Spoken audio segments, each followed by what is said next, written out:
There are a lot of famous YouTubers that will tell you that the Galaxy Note 8 doesn't really make much sense right now. The Galaxy S9 and S9 Plus are out, and on paper they are a lot better. For example, the S9 Plus has a bigger battery, probably better screen due to the tuning internally, newer software, it's got newer internals, and of course much better cameras and stereo speakers. So why would you buy the Note 8? I personally have a few reasons why I prefer the Note 8 over the Galaxy S9 Plus, and I'm going to tell you about those today. So hey guys, my name is Ryan Thomas with Failtech, and should you still buy the Galaxy Note 8? Let's find out. Let's talk design. I personally like more squared and rectangular, kind of squared off phones, as opposed to the curved and rounded ones. Now I understand why people might like that, and power to you, I understand why. However, I personally prefer the kind of more squared and rectangular phones, and this is exactly it. It does feel a little bit more immersive than the Galaxy S9 Plus, because unless you hold both of these in your hand, you really won't understand how much squarer the Galaxy Note 8 is, and it's something I personally really like. The IP68 water and dust resistance in this phone is great, and it even works when you take the S Pen out, which is just, I mean, it's great really that works after the fiasco of the Note 7 putting it in the wrong way. Of course, you do get Type-C, which is nice, and you get a headphone jack, which is something that I think they kind of joked about in their event. Now you do get the speaker on the bottom, which again isn't quite as good as the kind of stereo pairing with the Galaxy S9 Plus. However, I don't find this to really be an issue because I rarely use the speaker in my phone anyway. The tapered design and curved edges is something that is kind of a love-hate thing. I personally don't mind it actually, it's weird, but also the curved rails are kind of part of the screen and it really feels like they're all connected, so it's a lot more ergonomic than you might think looking at it on paper. Secondly, having glass on front and back allows for 1, a more classy design, and 2, wireless charging, which is something that's really nice. And of course, the more squared off back enables for that cool dual rear camera and the fingerprint scanner, which is controversially placed. Fingerprints will be a problem though, so I mean I recommend getting some kind of skin. It's something that you don't really anticipate unless you hold a phone in person, but again, there are a lot of fingerprints on the back. Let's talk about the display. It's a 6.3 inch 2960 by 1440 AMOLED display, but you already knew that from back in the review times. Let me give you my opinions on this display. It is incredibly sharp, incredibly vibrant, and in my opinion, the best display on a smartphone to date. Of course, the Galaxy S9 kind of gives a similar display, but this one's slightly larger and it's just insane. The blacks are super deep, of course, because it's an AMOLED. The vibrancy is crazy, and of course you can tune the colors by going into the settings if you don't personally like the settings coming out of the box, which is great. It feels super immersive with those tiny bezels, which is also something that I really like. The 18.5:9 aspect ratio won't be for everyone, and personally I find it a little bit obtrusive because some apps just still don't scale to the display, which is really annoying. And videos, of course, you have to crop in most cases or just leave with some weird black bars on the top and bottom. It's something that I wish we just had 16:9. I can understand why it's more ergonomic, but at the same time, it's playing with fire, dude. So the display is one of the many reasons to buy this phone. It's still great.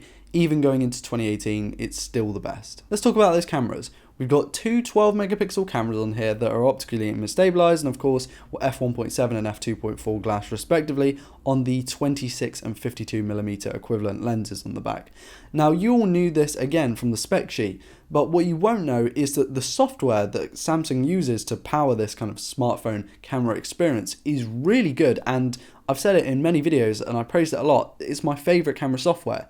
Now unfortunately they have done a little bit of tweaking to make it so that to zoom in you kind of have to slide this little camera shutter button, which is really annoying because when you go to take photos sometimes you can kind of slip it and move it, which is really awkward and annoying. It's something that I wish you just used the Apple way, where you could just 1x and 2x is the best way to do it. But you do get a lot of flexibility in terms of settings and features, and you can shoot in a bunch of different frame rates and video modes, namely UHD 30 and 720p at 240 FPS, which is a limitation of the Snapdragon 835. You don't get that super slow-mo, which you do get with the Galaxy S9 Plus. Also no variable aperture here. That may be something that doesn't appeal to you, but personally I really don't see it to be a problem. The 8 megapixel front camera with f1.7 lens is nice and can shoot in QHD, which is also quite nice.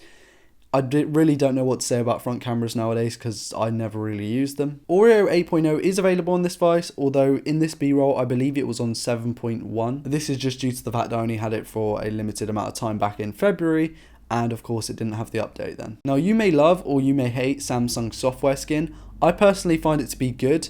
The integration with the S Pen is really nice and it allows for some better features, some better clipping, and of course some better kind of screenshot systems. And when you turn the phone off and then retract the S Pen, it kind of gives you some cool note features, which in day-to-day life can be quite useful. And of course, you've got that weird force touch home button scenario going on downstairs, which is a bit weird. I personally like the off-screen buttons, but this phone has on-screen buttons, and of course that force touch home button thing, which again is a bit weird, but it's something that we're moving towards, so it's something you kind of have to get used to. The Samsung skin is much less obtrusive than it used to be, and I know Samsung has a bad track record of actually delivering software updates. That is something to worry about since this phone is a year older or a generation older.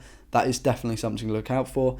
But for any of you who like to install custom ROMs, you really won't have a problem with this. Now, the Snapdragon 835 and 6GB of RAM, or the Exynos 8895 and 6GB of RAM, they're not as new. That's just something I have to say. They're quite old, they're a year generation old now, and in the Note 9 they will be getting replaced with the 845 or the 88, whatever we're on now with Samsung's. I don't know, it's really hard to keep up with those numbers. But you do get 64, 128 or 256 gigs of onboard storage with microSD expansion and keeping that IP rating, which is really nice. I don't know, Samsung just has seemed to do it every single year since the Galaxy S7. They just seem to improve their storage configs, and I really like that. Now, the 8895 is powering the European versions of the devices, including the one shown in this video, and I found that it did get a little bit warm and it was very power hungry. If I turned the display up to its full resolution, which I mean arguably you should have a phone that's £1,000 on the full resolution, you do get some kind of, well, actually heavy battery draining. It's actually worse than the Galaxy 8 Plus video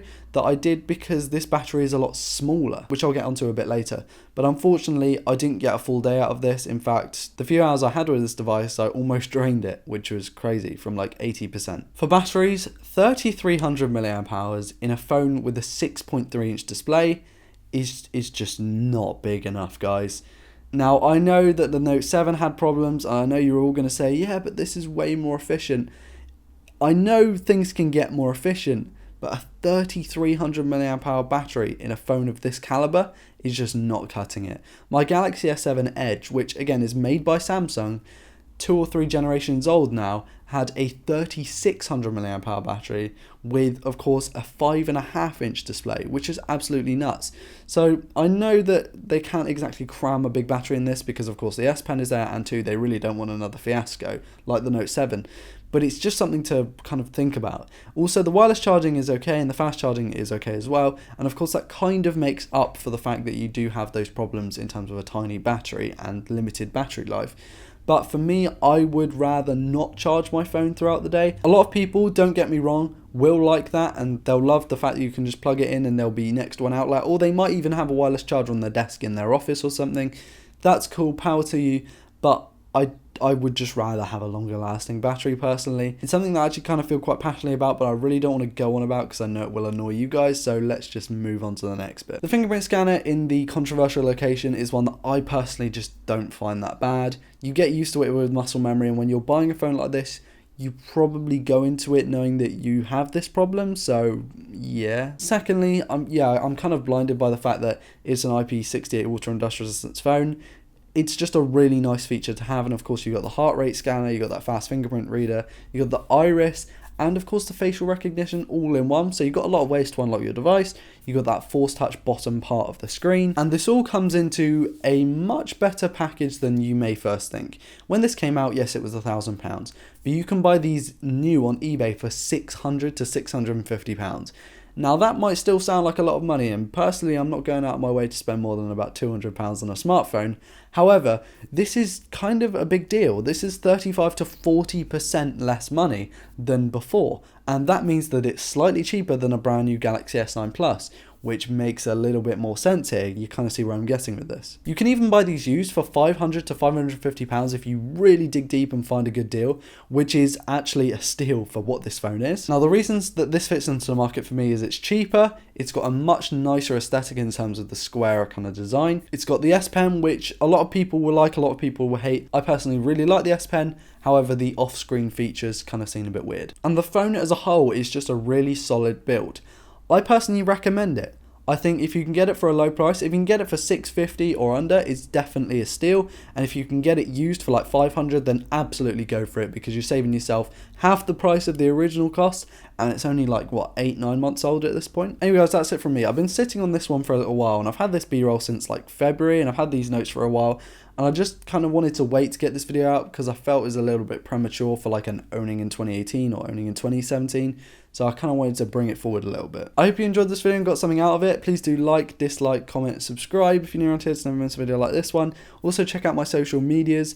Thank you to Darren, Ross and HasTechGamer for supporting me on Patreon. If you guys want to do that, then link will be in the description as always. And I have not slept in over 28 hours, so I'm going to try and edit this and get some sleep.